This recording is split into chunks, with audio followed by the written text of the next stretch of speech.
So first we're going to taste Duckhorn Decoy Sauvignon Blanc from 2012, and I will let winemaker Neil Bernardi take it away. Well, first off, I wanted to say thank you so much to Peter and Virginie for having me, inviting me to speak. We are, as a Duckhorn Wine Company, are relative new entrants to Sonoma County and Lake County. We've been growing over the last few years, and I've had a great pleasure to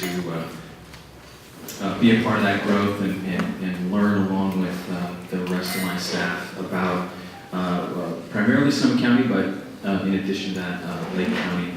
And we make 7 different varietals. The decoy program started, which is the main brunt of our efforts, started in 1986 in Napa. And in 2008, we expanded the lineup to encompass, it was a red wine originally, we expanded the lineup to encompass Chardonnay, Pinot Noir, Sauvignon Blanc, Merlot, Zinfandel, scoot over. There's a light there. Oh, there you are. And throughout that process, we transitioned from our various other appellations, Anderson Valley, and of course Napa, to primarily Sonoma County. And part of that process has been learning about other appellations outside of Sonoma County. And for us, specifically in Lake County, that process has been about learning about Sauvignon Blanc.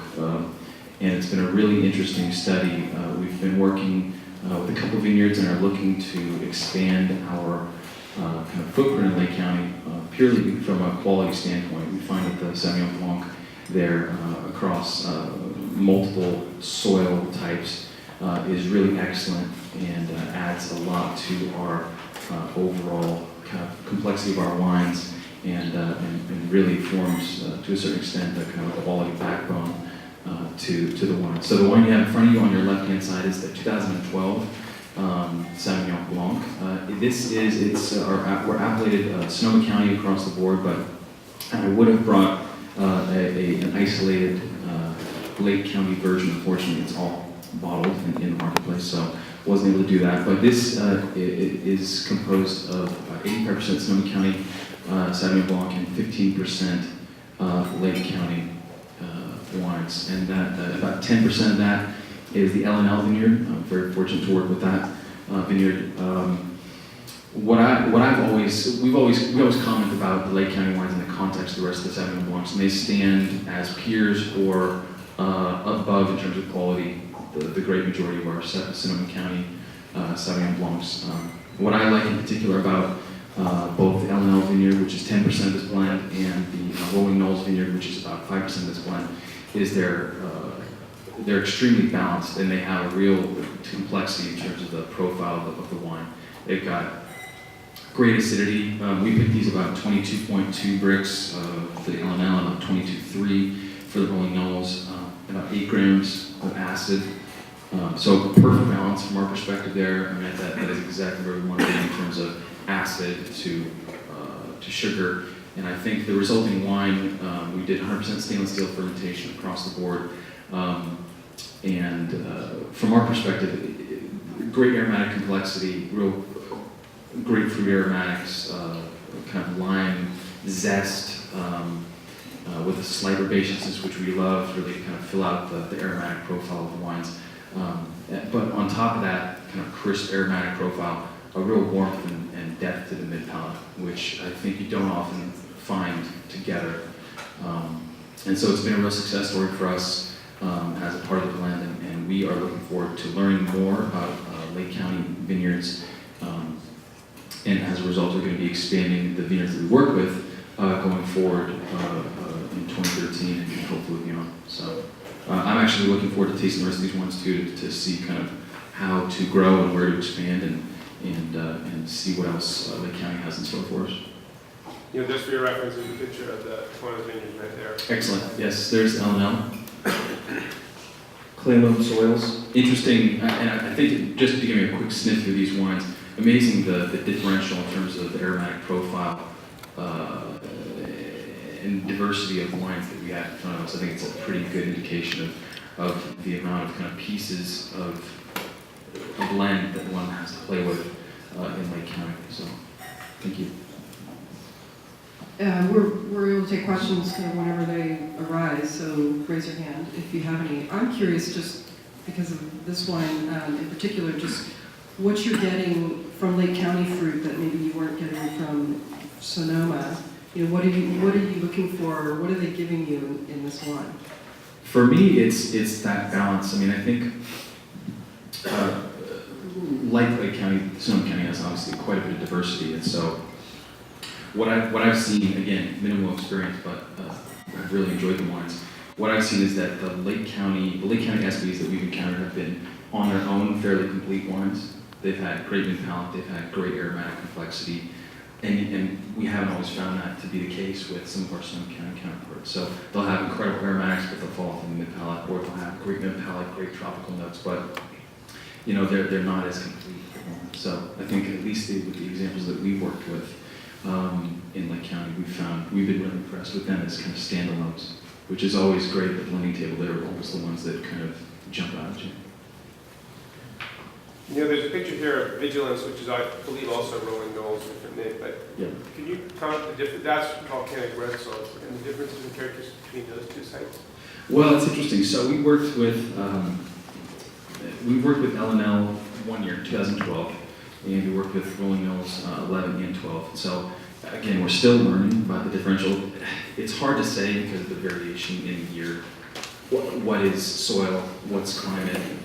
11 was really challenging. I like the profile on both, but I'd love to say I know more, but I'm withholding judgment until I have at least 20 more vintages under my belt to be able to come. How's that for a waffle? But suffice to say that both are excellent, evocative, I think profiles setting up well. Well, thank you. Thanks everybody for having me, Jimmy. And so I've been in Lake County for a while now, working with Sauvignon Blanc for some time, and have recently taken on a new venture at Chasewater, and it has meant working with new vineyards. And we're working with one particular vineyard today from Bella Vista Farming, working with David Weiss. And you know, I think probably one of the greatest things about Lake County is the diversity that we have there, and the ability as winemakers to express have different expressions within a single varietal. And I think Sauvignon Blanc probably lends itself to that more than perhaps any other varietal for the region. And I think probably learning to be style specific for site is probably very important. But you can also express different styles from a single site, and learning from that site exactly what you're looking for. You know, we can, with the truncated season the way we have it, we can do things such as having very vigorous and dense canopies in order to shade fruit, in order to bring more herbaceous characters, and even lending itself to being riper within those canopies and maintaining the high acidity. Natural acidity, I think, is very important for Sauvignon Blanc. Trying to pick at bricks that allow us to not have to acidulate. And so with this vineyard, this is the second year I've worked with this vineyard, split canopy, the open lyre, and so the fruit is very shaded. And in 2011, we picked about 22 tube bricks, and we did extended lees contact into early April, and we had this expression of this great intense grapefruit along with the very intense herbal characters, very tight, very lean, and very crisp. And so this is an expression of the same vineyard at about a brick's riper, and but actually very near the same acidity and same lees contact. And you can see now we're dealing with a wine that's probably much more flinty and a lot less herbal, although there's some herbal tones under there. And I'm not sure that, you know, I'm saying that this is the expression I'm really looking for out of the vineyard. but again, second time, second vintage working with it, and we will probably, I would like to probably meet the happy medium in there and express a little bit more of the herbal characters. And again, one of the things I think that is so important, regardless of the style of Sauvignon Blanc coming out of Lake County, short of introduction of barrels, but just the ability to express these extremely clean and crisp and fresh behind the varietal. And I think that regardless of what type of intensities you're looking for, that should probably be what you're after at some level, okay?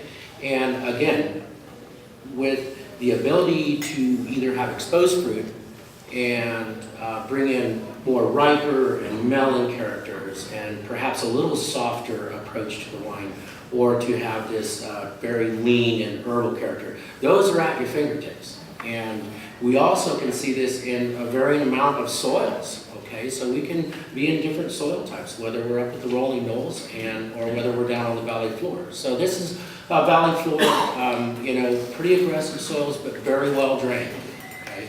And I think that one thing that I didn't mention about this wine is the fact that this is an organic vineyard. We do have about 8 different organic varietals that we make, and I think that consistency from this vineyard so far has been really excellent, and I expect that there's a lot more to do with this and a lot more expressions to find out of this. The other thing that I think historically that I've done with Lake County is whether you're taking a specific site and you're either having a very lean herbal characters, or you're looking for riper characters, or whether we're taking individual sites to come up with a wine that's got much more complexity. So perhaps in one soil type with the canopy exposed, getting very ripe characters, and then in another site that's very shaded and herbal, and then blending to a level of complexity. So you can see the diversity of these and the options that are available to you as winemakers, I think, are pretty endless. And historically, for the last 14, 15 years, I've defined a style for another winery, and it was very successful. And I think personally for me now, even with the years of experience in Lake County, I think that there's more to be discovered. And so with new vineyards and having the ability to express these different styles and bring them together, whether it's individual sites or whether it's blending to lead to complexity, I think is certainly endless for sure. And so appreciate it, and I hope you enjoy the wine. We do a different sort of regime in terms of trying to get more complexity into the wines. We actually take this one vineyard, split it into 3 different lots, and use 3 different yeast types. So one yeast type will give it a little bit more mouthfeel, one yeast type will give it a little bit more floral characters, and then one yeast type may give it a little more grassiness. But it really does, it shows off all of those different options that you have in Lake County of, sort of growing regions, but also fruit characters and different things that you can get out of Sauvignon Blanc for being just a, sort of a one vineyard variety. And so we do stainless fermentation. We leave it on lees probably for about 2 or 3 months. Bottle it in the 1st of February. And we actually do blend in a little bit of Sauvignon Muscat, which is also a Sauvignon Blanc clone. It's from a different vineyard, but this is 90-95% all of the Las Lomas vineyard. And that Sauvignon Muscat does just to give it a little bit more aromatics. But that's pretty much it. Does anyone have any questions? Does that mean that there's no wood on No this wood. one? Okay. No, all stainless. Yeah. Joy, I was wondering if you could talk a little bit more about the age of the vineyard. I mean, what have you found? What's the significance of that age for the fruit, do you think? I've only been working with it for the last 10 years, so it's, being that old, I don't think it's really changed a whole lot in the last 10 years. I know there's a big difference, when vines are young. But in terms of that age, I mean, it's definitely well established. You know, we sort of know the highs and lows of the vineyard. We know which part ripens faster. We know if we, you know, do a field sample and check the bricks on a certain end, the bricks at the other end are going to be slightly different. So in terms of just knowing the vineyard, you know, that age, it's pretty consistent year to year. But I don't know if that really, you know, sort of affects things flavor-wise. I can't really say, since it's, you know, only working 10 years into it. It's still pretty ancient for Sauvignon Blanc. Thank you. When you have it in the tank, are you stirring the tank to pull up the lees, or you just let it sit? We do, maybe once or twice, maybe once a month. So in those 3 months of lees aging, we'll, you know, kind of roll it every now and again. But not, you know, really just to kind of like help aromatics a little bit, help mouthfeel, and leaves are really great at scavenging oxygen. So that's sort of what we're using it for at that point.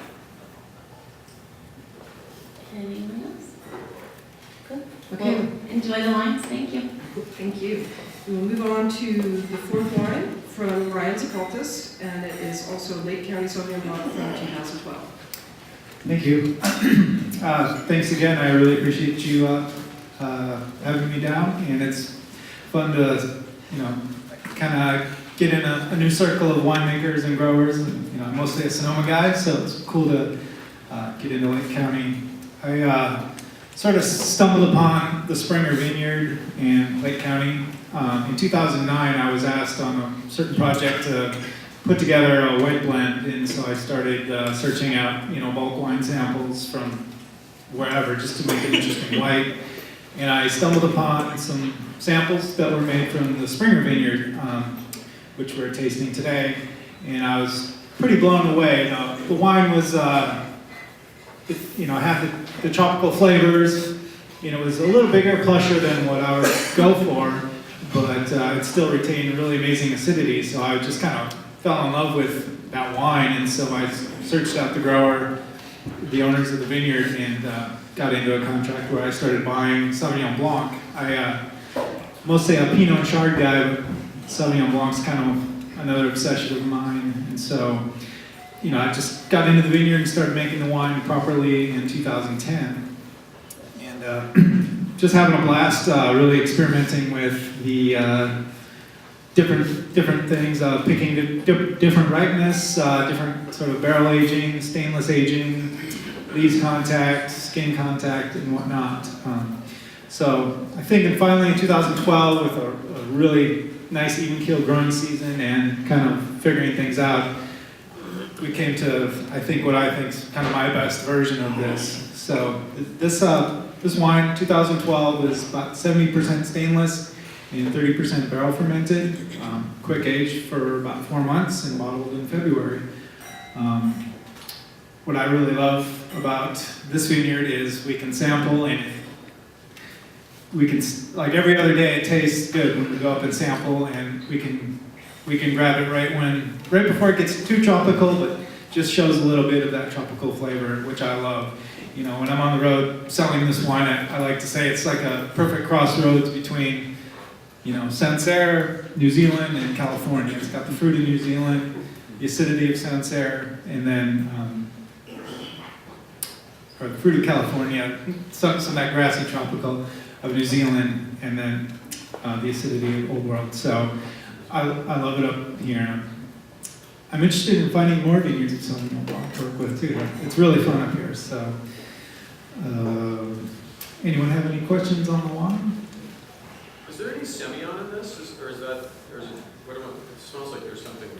No Semillon. We did break in a new 600 liter barrel this year, big boy. So there's a little bit of creaminess, I think, in this year's version, but I was okay with it because it'd be fun to taste the 10, 11, and 12 because of the vast difference in the growing season. You know, we picked a month earlier this year than we did the last 2 years. We picked in October, 10 and 11, and we picked on Labor Day this year. But pretty much the same numbers, but I feel like we got a lot more fruit character, even though we picked a month earlier, which is pretty cool. Yes? Can you tell me what those numbers are? Grapes. I believe just under 21, usually. Mark, our vineyard manager, thinks I'm high because I'm like we're ready. And he's like, what? This year was more about getting it under 10 grams tartaric. It was kind of weird. Usually that acid falls out, at an even keel, and it was just kind of hanging there for some reason this year. So, yeah, just about 21, I would say. And I think it was like 9 grams tartaric. 2.9. No, I think it was like 3.1 by the time. Thing I forgot to mention on this wine is we took half of it and went straight to press, and then the other half we destemmed and crushed and soaked on the skins for 24 hours. So we kept those 2 lots separate just to taste them, and what we get, I'm not convinced that the texture stays with it, but the soaking on the skins gives a little more ruggedness to it. In the end, I don't know if that stays with it, but we certainly got a lot different flavor profiles, a little more green apple skin sort of thing on the skin soak stuff. So that's my story. With that, are you driving to more reductive style, or are you not concerned about that? Not intentionally, Sometimes this bottling will go through phases where it get a little more nutty, yeasty character, I've noticed. But it seems like it goes in and out of that. And some days I taste it a little bit, but we leave it on the lees. We don't stir it a lot, just maybe to help it along late fermentation, just to mess around. But it stays on the lees right before we put the final blend together before the bottling. So. Would each of you share your case production and price points on these, please? Mine is $17, and I usually make between 300 and 400 cases. Neil Bernardi from Duckhorn Wine Company, Mark Birch from Cheesewater, Joy Merrilies from Steel Wines, and Ryan Zapaltas from Zapaltas Wines. Thank you for these delicious wines.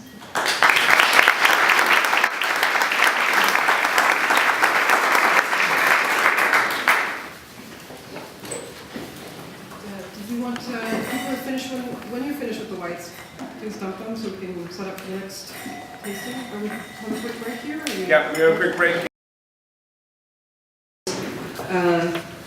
Lise Asamoah, the Director of Grower Relations from Francis Coppola Winery, and she has brought a few, let's see, what are you pouring? You've got samples from 2012, it doesn't say what they are. I'm actually pouring a Cabernet Sauvignon, and on the tasting notes, I believe the Quercus Ranch Petit Verdot belongs on the next page. Okay, so Cabernet Sauvignon and Petit Verdot. No, just a Cabernet Sauvignon, that Petit Verdot is a different sample. Okay, got it. Not long-term. Okay. Next to her is Alex Belaz, the winemaker for Obsidian Ridge Vineyards, and he has a Cabernet Sauvignon from 2011.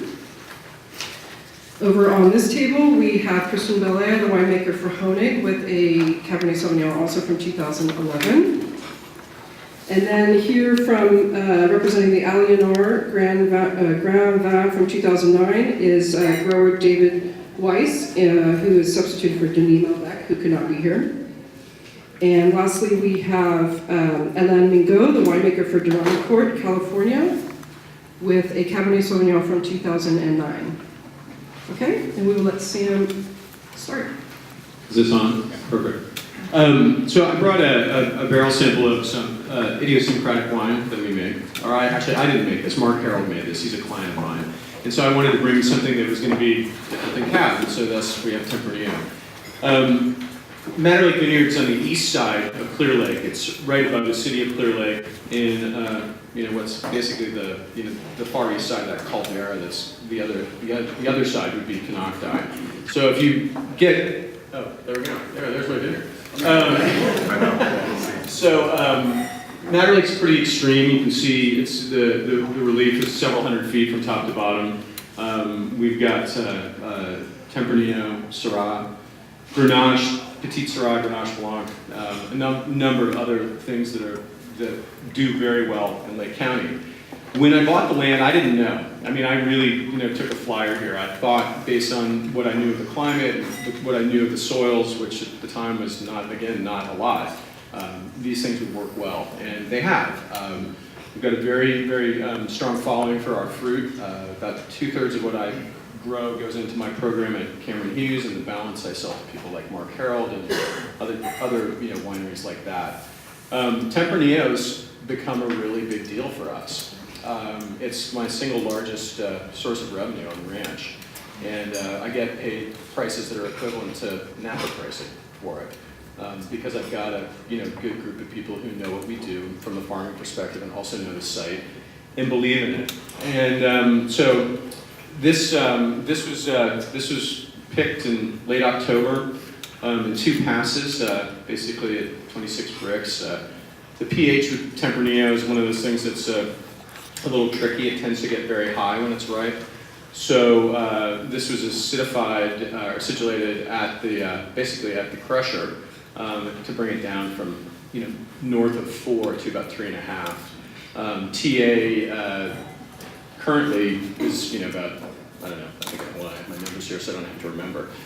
But current TA on this is 3.43. So when it was picked, it was 4.23 and 4.29. So it's quite a bit of acid that's required to get that down. Good deal of it salts out. There's a lot of potassium in the soils here. But anyhow, it's I think it's a particularly great site for Tempranillo. It speaks of Spain. We like it a lot, and I enjoy it. Ask you to enjoy the wine. So there you have it.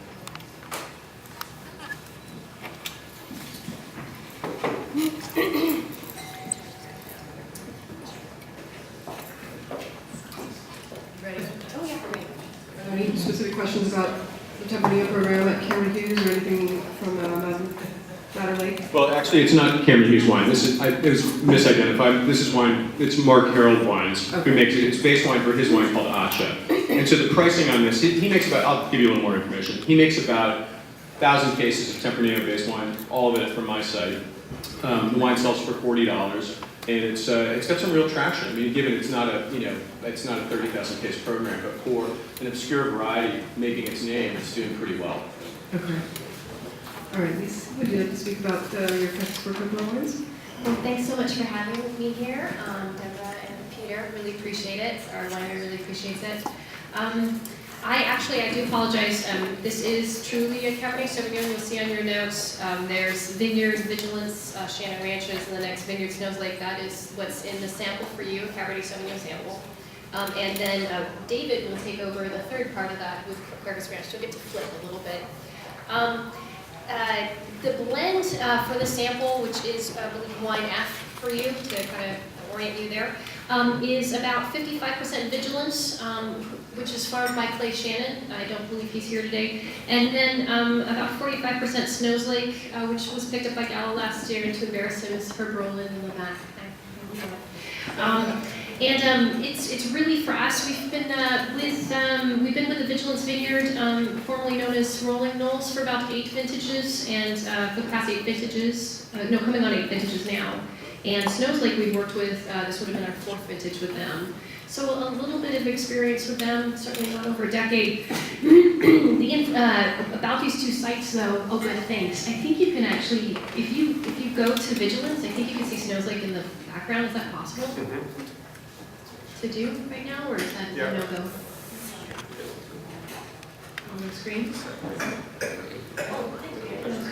Yeah, thank you. So there are the 2 sites, and we certainly can't see them from each other. But the main point about these is that the soils are extremely different there. They're 2 very different associations. They're both volcanic, high ferric iron content red soils, terra rosa sort of soils, but they actually behave extraordinarily differently. We see that as a direct result in the phenolic development, and also in the viticultural characteristics of the vines. And the other, as well though, is that the other big difference is the absolute elevation. They're about 1,000 feet apart in elevation. But there are some pretty striking similarities. I was trying to draw upon those to sort of create that picture for you. The relative elevation, so from each block, from the base of it to the height of it, are very, very similar, and that lends to a very similar topography and resulting aspect. So characteristically, the vines do operate in the same way, but the way that they receive the heat and the timing of everything, because of that absolute elevation difference, is pretty striking. Our harvest data, we picked the Shannon Ranches Vigilance Vineyard at about an average of about 27 bricks. We went pretty ripe on that. That tends to be a little riper for us. We prefer around 26.5. And in the Snows Lake with Gallo, we picked it, again, 27.4 bricks on that lot. Really, really nice acids. and about 3.7 pH for both, and about 4.5 grams of acid resulting. So really, really lovely level of balance for both of them. The main thing about these is that we really enjoy Lake County vineyards, especially in the Red Hills, Appalachian. Both of these, I apologize, are Red Hills. Because of that elevation, we have this wonderful amount of photointensity that they encounter at bloom. And the way that we sort of see that, translate that into final wine style and quality, is that at bloom for us is the creation of the precursor of all the phenolics that we're working so damn hard to get and deliver to our winemakers. I'm technically a viticulturist, sorry. And because of that and that higher UV index, they sort of develop in this really higher intensive environment, and the resulting phenolics, the precursors, are much more rich. So we have a lot more that we could work with in Lake County. And one of the winemakers on the last panel mentioned it, but it's a big hallmark for us with Cab from Red Hills, is that we're able to pick at a lower Brix, it has a higher level phenolic content. We do a lot of the Harbison Adams assays, many of you may know in the room, and measure this quite often with our fermenting wines and our final wines.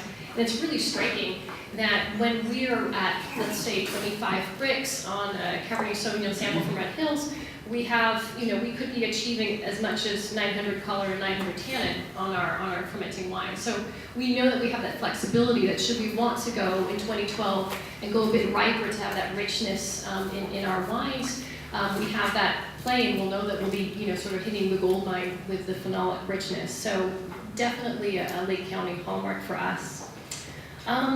The wine itself is part of a component. It is not a finished wine. This is a 2012 component, and it was our Red Hills component that I wanted to show to you today. Rather than have you taste the claret, our claret blend, I would rather try to extrapolate the characters out of it. I wanted you to sort of see it. This sample for us was really exemplary of the quality of tannins we can get from Lake County. A lot of times when we do our analysis, we see a really high level of LPP, or large polymeric pigment tannins. And a lot of times, the small polymeric pigment tannins can sort of taste like glass in your mouth.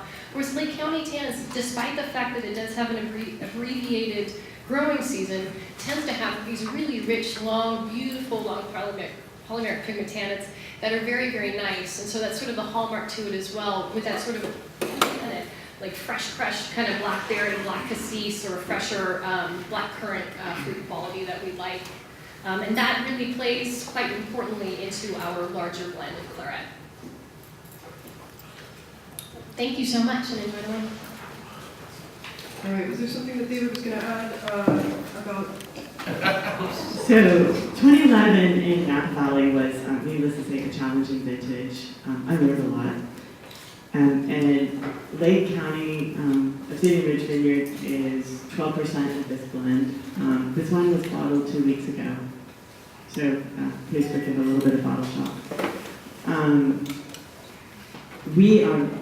We get a lot of our fruit that is sort of alluvial valley floor fruit, well-drained valley floor. So the tannins of our Napa Valley fruit tend to be sort of seamless, silky, elegant. And so part of what we're looking for is to build tannin, to have a little bit more of that grippy tannin component in the wine. And the Obsidian Ridge serves us very well for that component.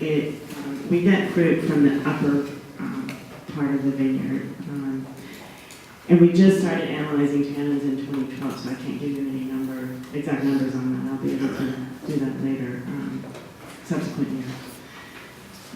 We go for more extraction. So we're actually leaving, even in 2011 we were able to leave it, one lot was on the skin for 16 days and the other was on for 19 days. We also are using Rhone yeast on it because we want to build a mid-palate to balance the tannins in that. And we tend to get a lot of, we're looking for that sort of, spice, black fruit, big tannin, extracted but balanced wines that blend really well with our Napa Cabernet. So that's it in brief. I'll keep it short. Move to David, who will speak about the Aliénor Grand Vin, which is a blend of Merlot and Petit Verdot and Cab Franc. Thank you. First of all, I wanted to apologize that Denis could not be here. Denis Malbec was my partner in this venture and my good friend as well. I'm a grower, and this is my first adventure in the winemaking business, and it's been a real eye-opener, I'll say. But it's made me a better grower, and part of that is because I think of my work with Denis, but also just becoming more familiar with what it takes to put good fruit into a good bottle and the cost that it takes to get it there. All of that has made me, I think, a more conversant grower with people who buy grapes from me, because that's where most of my grapes go. And but it's also made me appreciate more of the things that we do in the vineyard and the impact that they have on resulting wines. I met Denis in 2005. He was a consulting winemaker, and I have a vineyard management business, and we had a mutual client. We worked together there and for a couple of other clients subsequently through today. But we got started with the components of this blend in 2005. We actually made a small amount of Cabernet Franc from this Quercus vineyard as just on a custom crush arrangement, and he helped make that wine. We ended up buying some of it ourselves two years later when we decided to try to get into the wine business together. So to shorten the story, we have a blend here that consists of 3 varietals. Cabernet Franc, which is about 49%, and that comes from the Quercus Ranch near Kelseyville, north of Kelseyville on Sotheby Road. Merlot is about 49%. That comes from the Rooster Vineyard, which is also north of Kelseyville and along Sotheby Road. And then a small amount of Petit Verdot, about 2%, which also comes from the Quercus Ranch. This blend is a valley blend. This is not a Red Hills or a mountain sourced fruit. But these vineyards are very carefully selected. They're all very small. I think the largest is 7 acres, but we're very selective, and not just in the sites, but also in the fruit. We get these very ripe. We pick them very selectively, and then they get sorted at the winery, as do many other high-end wines. So I can't speak too much to the winemaking protocols, but these are very well drained, very easy to farm sites. We water them very thoroughly after veraison. We try to hang them as long as possible. As a grower, I think we hang them too long most of the time. And I joke about how no grape can be ripe until it's had at least one rain on it, in a true Bordeaux fashion. But anyway, it's been a good adventure for me and for us, and I'd be happy to answer any questions.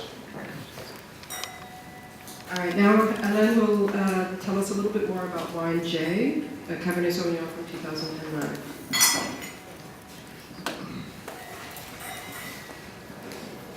So I'm going to give you a little bit of background for the people who are not familiar with our brand.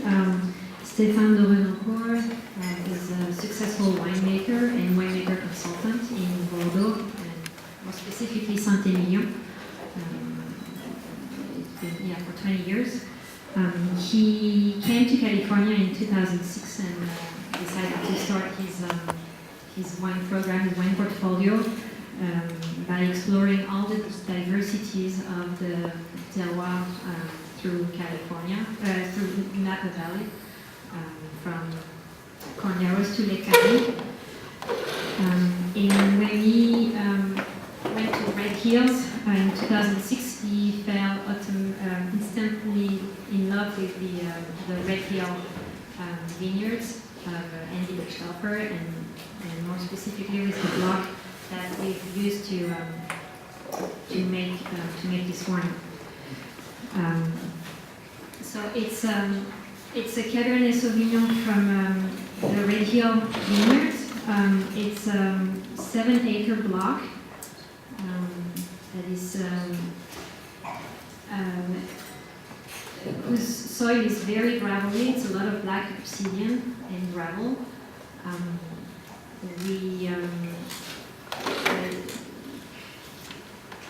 Because of that, so we don't, tillage is not an option for the soils because of the erosion and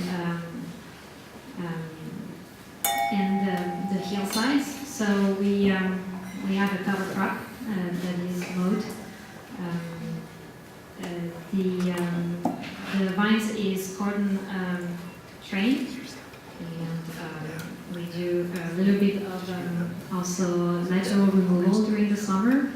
In 2009, if I recall well, we didn't do any aging. It wasn't necessary. The block was actually very, very balanced that year because we had a fairly early season and sunny, so the vegetation was fairly in balance, and we had a fairly small production as well because we produced on our 7 acres, I think 20 or 21 tons.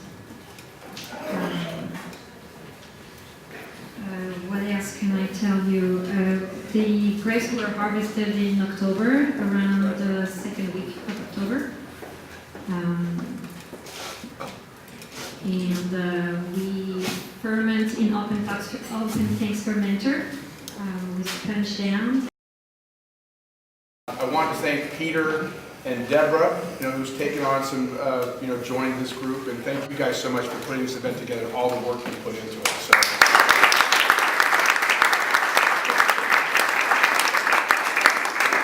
Peter is very good at late night texts and emails and things like that.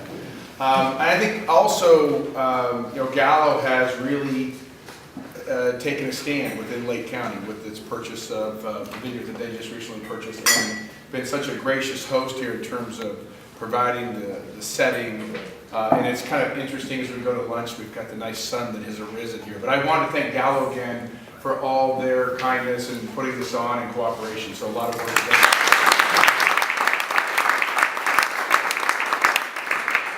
And then I guess as we talked about a little about the marketplace in Lake County. I mean, the nice thing is you're aligned, okay? Cabernet and Sauvignon Blanc are probably two of the strongest varieties we've seen in the last 2 years. So it's not a bad play to be in Lake County and have the right varieties that the market is respecting right now in terms of where it's going. So that's helped. We've seen prices go up. We've seen demand go up. I think Lake County has done an outstanding job, or at least positioning itself around Cabernet.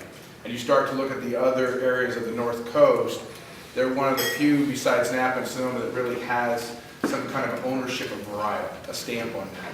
I think it's important, though, we've seen prices go up, we've seen demand go up, but it's still, from my perspective, and we can have the debate here, it's used as a blender component for a lot of the parts it's still used, whether that's Sauvignon Blanc, whether that's Cabernet.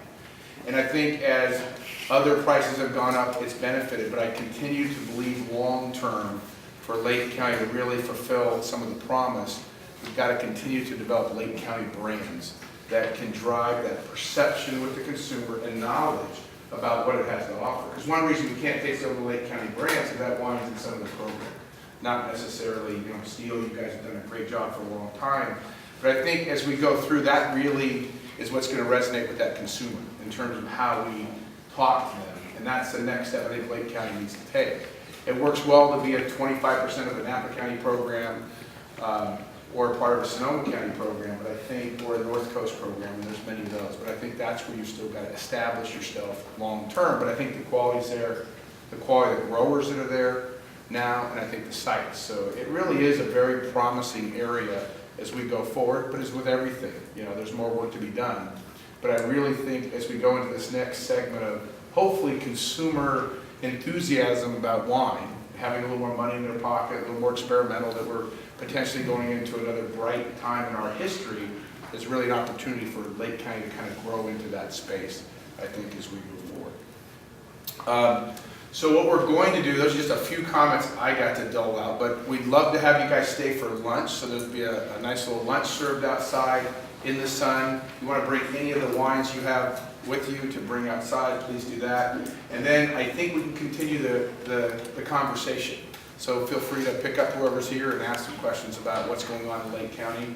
And then also I want to thank all the buyers that are here of grapes and grow relations people. I'm sure if you need Lake County grapes, we can put you in touch with some. So thanks again very much and for a great day. Thank you guys.